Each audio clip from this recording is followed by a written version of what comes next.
Two very quick but important notes before I get started. First, I want to express my support for the ongoing protests against police brutality. Black lives matter. They should always have mattered. Second, wear a face mask in public. Face masks are proven to reduce transmission of diseases, and in our current pandemic can help prevent outbreaks. Be kind, think of other people, and please wear your mask. Now on with the show.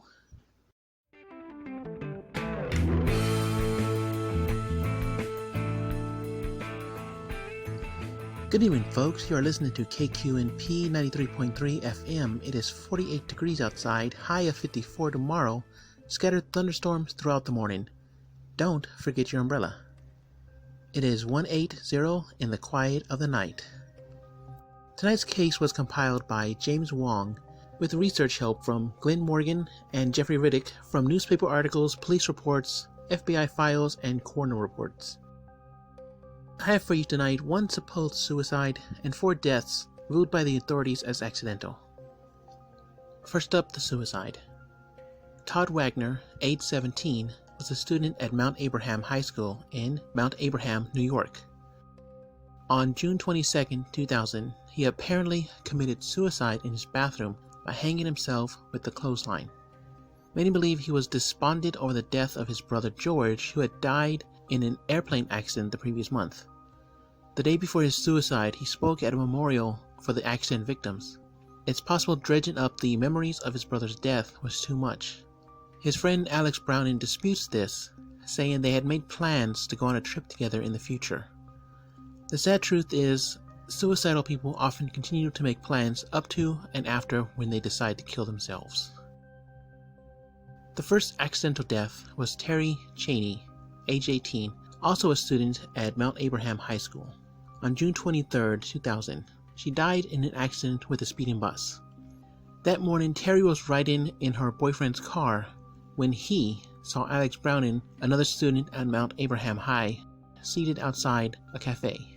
Terry's boyfriend, Carter Holton, performed a U-turn, pulled over, and began arguing with Alex. The two had a history of butting heads. During this argument, Terry began yelling at Carter about always fighting with Alex. Without looking, she backed into the cross street and was hit by a speeding bus. She died instantly. The next accidental death was Valerie Luton, age 30, an English teacher at Mount Abraham High School. On June 23, 2000, she appeared to die in a house fire. The truth is a little bit more complex. The fire was caused by an electric short in her computer monitor. Keep in mind, this was in the year 2000, so her monitor wasn't one of the thin, mostly plastic LCD screens we have today. That would have just melted down. This was a chunky glass CRT that exploded. It not only caused the fire, but also peppered Valerie with glass shards, one of which cut open her neck. But she did not die from this wound. Her autopsy showed she had been stabbed in the chest by a large kitchen knife. It was this wound that killed her. Now, this may sound like someone tried to cover up a murder with a house fire, except the fire department ruled the fire as accidental. At some point after the computer monitor exploded and started the fire, Valerie Luton was stabbed by a knife. The knife was found at the scene, but no fingerprints could be recovered from it. On to the next accidental death. Billy Hitchcock, age 18, another student at Mount Abraham High School, died on June 24, 2000. His body was found near a railroad crossing where a car was struck by a train. In an interesting coincidence, the car belonged to Carter Holton. When questioned about the accident, Carter said his car stalled on the train tracks. He, Billy Hitchcock, Alex Browning, and Clear Rivers, another student, were all riding in his car when it stalled on the tracks. They were all able to exit the car before it was struck by an oncoming train. And then Billy Hitchcock was hit by a piece of metal thrown by the passing train, decapitated, and killed. A notable incident not involving a death happened on June 25, 2000.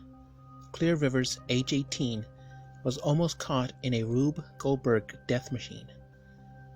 During the thunderstorm that day, some power lines were felled by high winds onto her house. Claire attempted to leave the house but found her exit blocked by more downed power lines. Her only exit was through the garage in her car. While backing out of the garage, she ran over a metal sculpture and punctured the gas tank, spilling gas onto the driveway. At the same time, more power lines fell around and on the car. She was trapped in the car with a choice between electrocution or combustion once the gas reached the sparking wires. Luckily, Alex Browning happened upon the scene and grabbed the live wires, allowing Claire to exit the car before it caught fire. Alex was electrocuted and his heart stopped. Thanks to the FBI pursuing him, more about that in a bit. He received CPR and was quickly transported to a hospital where he made a full recovery. The final accidental death happened 6 months later in Paris, France. Carter Holton, age 18, was crushed by a fallen neon sign. You may be asking, why was Carter in Paris? The reason for this trip is quite interesting. 7 months earlier, Carter Holton was on Flight 180 headed to Paris, France. Also on that plane was Alex Browning, Todd Wagner, Carrie Cheney, Valerie Lutin, Billy Hitchcock, Claire Rivers, another teacher, and 38 students from Mount Abraham High School. They were all part of that year's class trip to Paris.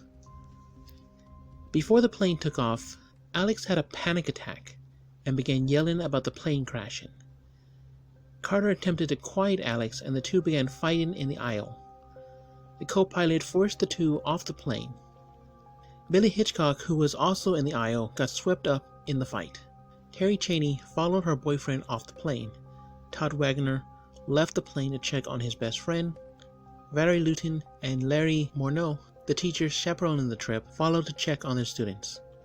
Claire Rivers had no connection to the other students, but still left the plane.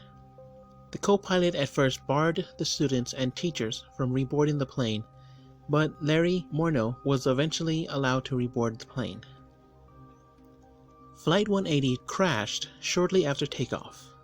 The official cause of the crash was a scavenger pump leaking combustible materials into the fuselage. They were ignited by a spark from a fuel switch.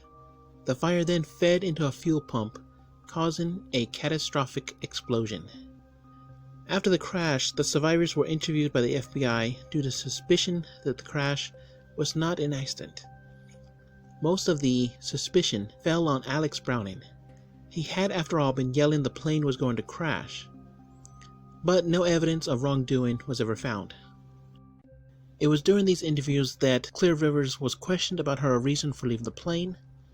Remember, she was not involved in the fight and had no previous connection to the other survivors. In the interview, she expressed her belief in Alex's fears that the plane would crash, and so followed him off the plane. After the crash, the FBI continued to investigate the survivors. From their files, we can learn a few interesting facts about Alex Browning's activities while these accidental deaths were occurring. On the night Valerie Lutin died, she saw Alex Browning sneaking around her house. She called the FBI agents involved with the investigation. The agents apprehended Alex and questioned him at the police station, but ended up releasing him that same night. After Billy Hitchcock's death, Alex went into hiding. He was the only one of the witnesses to Billy Hitchcock's death to do so. When the FBI found him a couple days later in a cabin, he fled on foot through the woods. It was during this chase that he arrived at Claire Rivers' house just in time to save her from death. And finally, he and Claire Rivers accompanied Carter Holton to Paris. While he didn't cause any of their deaths, he was in close proximity to 4 of them and prevented 1 death. In total, 287 people died in the crash of Flight 180. That number would have been 294 if not for Alex Browning's panic attack. However, the final death toll of the passengers of Flight 180 was 292. They just didn't all die in the crash. That's all I have on this case. I'll be saving it as case number FD2000. You're listening to KQNP 93.3 FM. Please keep listening for the news at the top of the hour. Until then, enjoy a little music.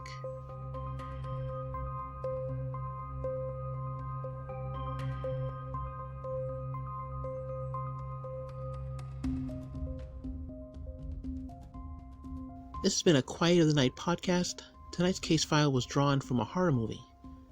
All events are fictional, and any similarity to real events or people is coincidental. The voice you are hearing is Gillian Ybabez, writer and producer of this podcast. Find more of my work on my website, www.gillian-ybabez.com. That's www.gillian-ybabez.com. Thanks for listening.